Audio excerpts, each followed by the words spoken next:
एक बार फिर से तहे दिल से स्वागत है आपका सच की कसम में।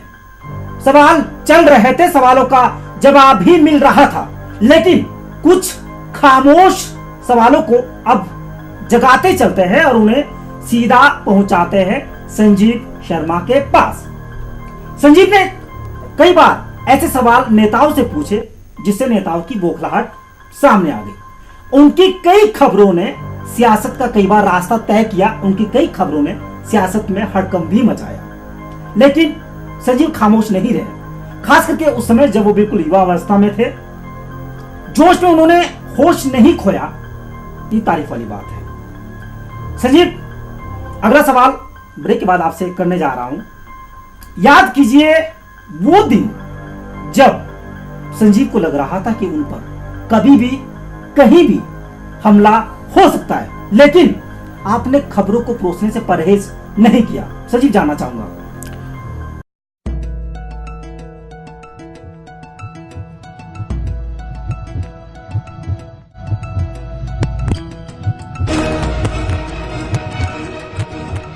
हाँ, ये कम से कम 6-7 साल पहले का वाकया है। बहुत चर्चा थी एक कटवाल कांड की, और अब तो उसका न्यायिक निपटारा भी किसी ढंग से हो गया है। तो उस समय में एक कैसेट जो है, ऑडियो कैसेट आई थी, तत्कालीन मुख्यमंत्री की आवाज़ उसमें थी, जिसमें मुख्यमंत्री को सिफारिश करते हुए बताया गया था कि आप जो है फलां फलां आदमी को जो है नौकरी दें। तो उसको लेकर बड़ा बवाल हुआ था, तो वो हमने ब्रेक करी थी, और वो उसके बाद विधानसभा में हंगामा हुआ, बाकी चैनल्स यहाँ से आए, और अंततः 5-6 दिन बाद मुख्यमंत्री को लगा कि सारे विवाद की जड़ तो मेरे सामने है, जो रोज आता है और बाइट लेके जाता है।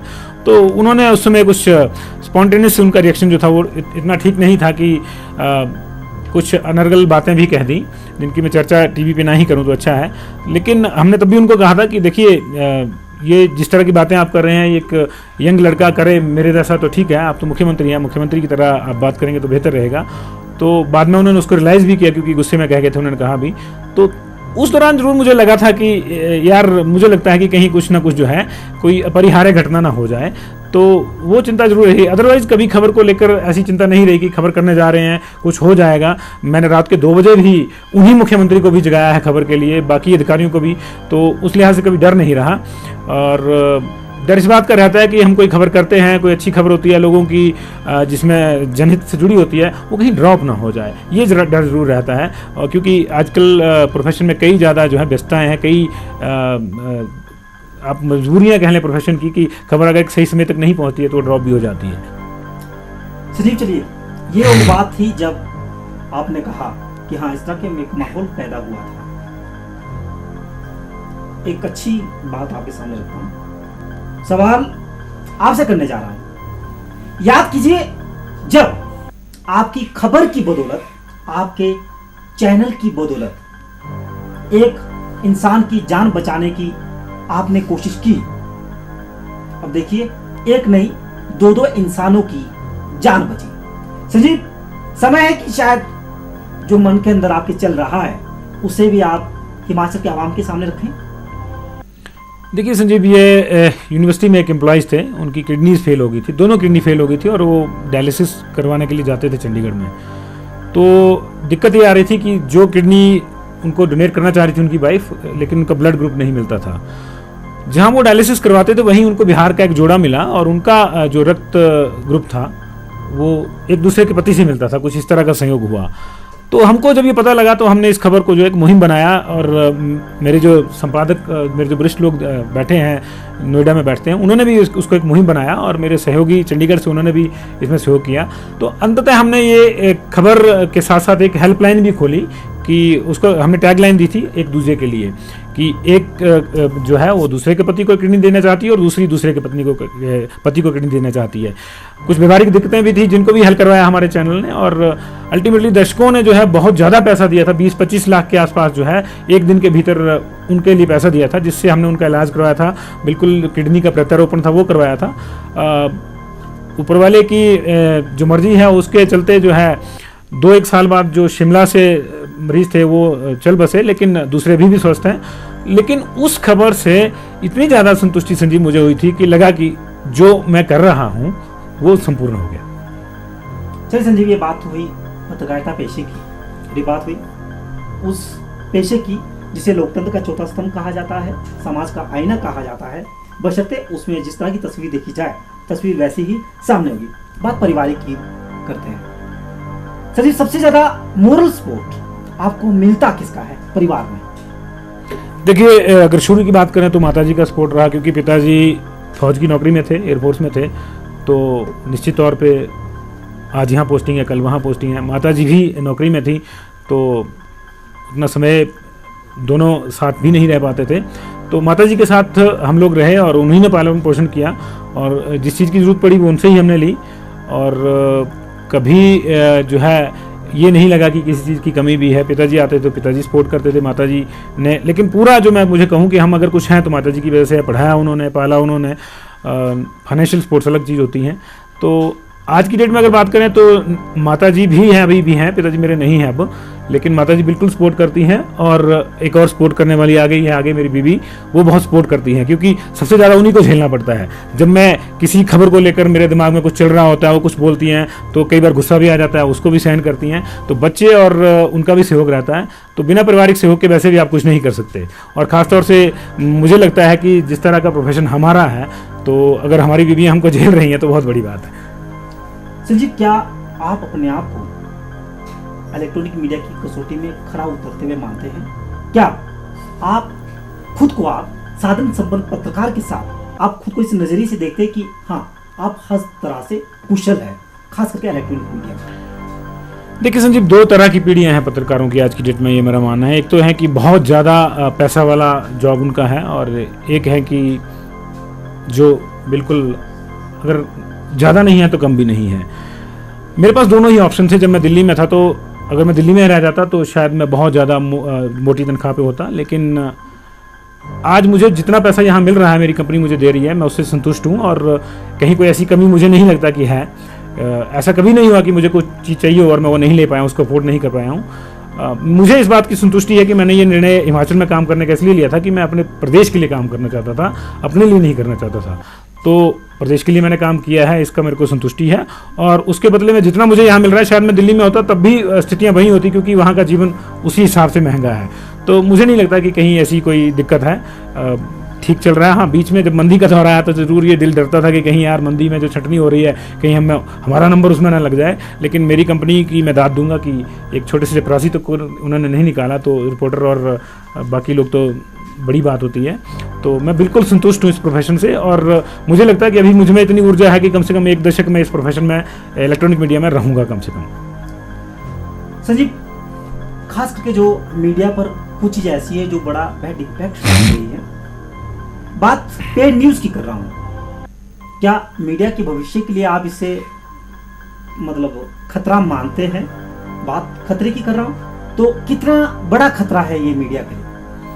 देखिए, निश्चित तौर पे ये खतरा बहुत बड़ा है, क्योंकि जब आप पेड न्यूज़ देते हैं तो उसकी भावना ही बदल जाती है समाचार की, और जो आपको लोग देखते हैं उनको लगता है कि नहीं ये बिल्कुल सही है, और कई बार उससे जो है लोग प्रभावित होकर कुछ ऐसा निर्णय ले देते हैं जो एक समुदाय के लिए, एक प्रदेश के लिए जो है वो अच्छा नहीं होता। तो निश्चित तौर पे गंभीर बात है, लेकिन मज़ेदार और सबसे बड़ी बात, जो अच्छी बात यह है वो है कि जिस इलेक्ट्रॉनिक मीडिया को आज तमाम लोग कोसते हैं और देखते भी हैं लेकिन कोसते भी हैं, उस इलेक्ट्रॉनिक मीडिया में ये कीड़ा उतना ज़्यादा नहीं है जितना प्रिंट मीडिया में है, क्योंकि इलेक्ट्रॉनिक मीडिया में दोनों ही पक्षों को जो दिखाना है वो आपके लिए अनिवार्य है। मुझे आज तक ऐसी कोई खबर याद नहीं है, मैंने 3-4 हज़ार से ज़्यादा खबरें कर दी होंगी जिसमें सिर्फ एक पक्ष गया हो, दूसरा ना गया हो, क्योंकि सीधी लाइन होती है, दूसरा पक्ष नहीं है तो खबर ड्रॉप होती है। तो उस लिहाज से कहीं ना कहीं वो पेड न्यूज़ वाला कंसेप्ट खत्म हो जाता है। कहीं अगर होगा तो उसको मुझे लग रहा है कि जो वरिष्ठ लोग हैं उन्होंने काफ़ी हद तक जो है वो हल्ला मचने के बाद इसको कंट्रोल किया है। लेकिन प्रिंट मीडिया में ये बहुत दिक्कत वाली बात मुझे लगती है। हो सकता है उनकी अपनी कोई परेशानियां हों, क्योंकि अब इस प्रोफेशन में टिके रहना भी एक दिक्कत रहती है, लेकिन फिर भी ऐसी परेशानियां नहीं होनी चाहिए कि आप पैसा लेके खबर छापें और वो करें, उसके दम पे जो है अपना अखबार छापें। तो ये प्रिंट की ज़्यादा मुझे दिक्कत लगती है। इलेक्ट्रॉनिक मीडिया में इस तरह की कोई दिक्कत आई नहीं, और मुझे तो आज तक कभी जो है ऐसा लगा नहीं कि हिमाचल से किसी ने भी इस तरह का प्रयास कोई किया हो। संजीव, अगला सवाल आपसे जानना चाह रहा हूँ, आज का जो दौर है वो शायद मीडिया के लिए ज़्यादा कठिन बन गया है, या फिर ये भी कह सकता हूँ कि मीडिया ने इसको कठिन बनाया है। अक्सर शोषण की खबरें इलेक्ट्रॉनिक मीडिया, प्रिंट मीडिया सामने रखता है। दूसरों की तकलीफ को समझता है, लेकिन अपने तकलीफ में कभी उफ तक नहीं कहता। क्या संजीव शर्मा मानता है कि हिमाचल में भी पत्रकारों का शोषण होता है? जवाब संजीव क्या है?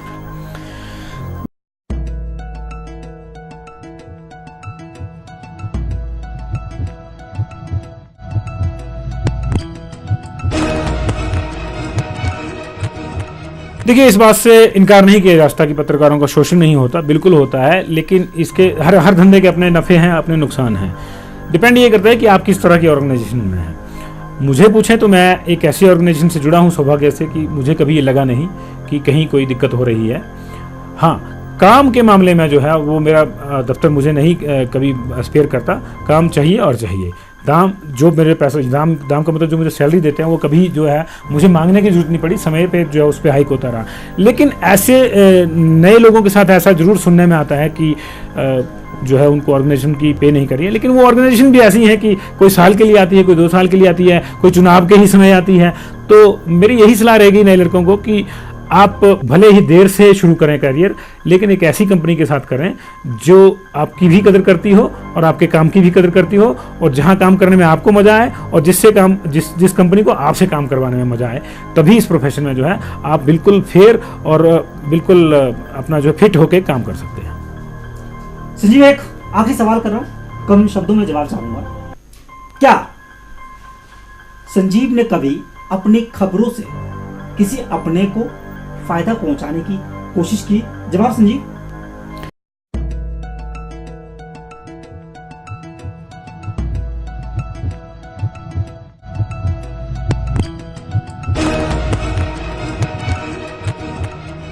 देखिए, यहाँ के जितने भी गरीब लोग हैं वो मेरे अपने हैं, तो उनको मैं फ़ायदा पहुँचाने के लिए ज़रूर कोशिश करता हूँ। लेकिन अगर बात आ जाए जिस तरह के फ़ायदे की आप कह रहे हैं, तो पूरी दुनिया जानती है, जो मुझे जानते हैं, कि संजीव शर्मा किसी भी चीज़ से समझौता कर सकता है, लेकिन खबर के मामले में अगर उसके बाप के खिलाफ भी खबर है तो वह लगाएगा। ये मुझे लगता है कि मेरी अब तक की सबसे बड़ी सैलरी है, सबसे बड़ी उपलब्धि है, और इस उपलब्धि के साथ जो है मैं हमेशा जीना चाहूँगा।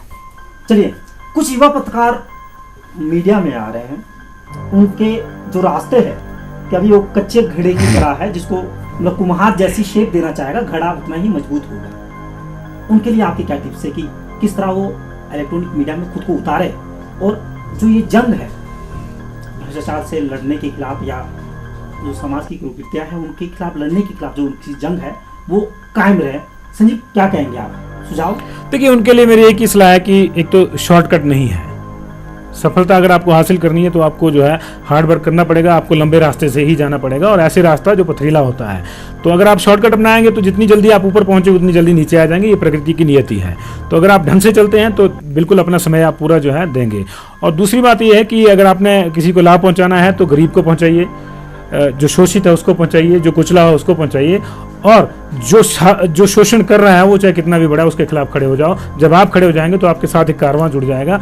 डरने की कोई बात नहीं है, आप अपना काम ईमानदारी से कर रहे हैं तो सामने वाला जो है अगर दोषी है तो एक ना एक दिन वो अपने घुटनों पे आएगा और आपकी जीत होगी। चलिए, उम्मीद करता हूं हिमाचल के युवा पत्रकारों को ये नसीहत रास आएगी। साथ ही मीडिया में ऐसे चेहरे भी आएंगे जो फिर से मीडिया की तस्वीर को बदलने की कोशिश करेंगे। तो सच की कसम में आज बस इतना ही। धन्यवाद कर रहा हूं संजीव शर्मा का, जिन्होंने वक्त दिया सच की कसम में आने के लिए, और बिल्कुल बेखौफ अपने अंदाज में जो कहा सच कहा, और उनके सच से आपको भी संतुष्ट होना पड़ेगा। तो सच की कसम में आज बस इतना ही। जल्द हाजिर होंगे एक नए चेहरे के साथ, और जारी रखेंगे अपनी सवालों की बरसात। उम्मीद यही, जो भी सच की कसम में आएगा, जो भी कहेगा वो सच होगा और सिर्फ सच होगा। नमस्कार।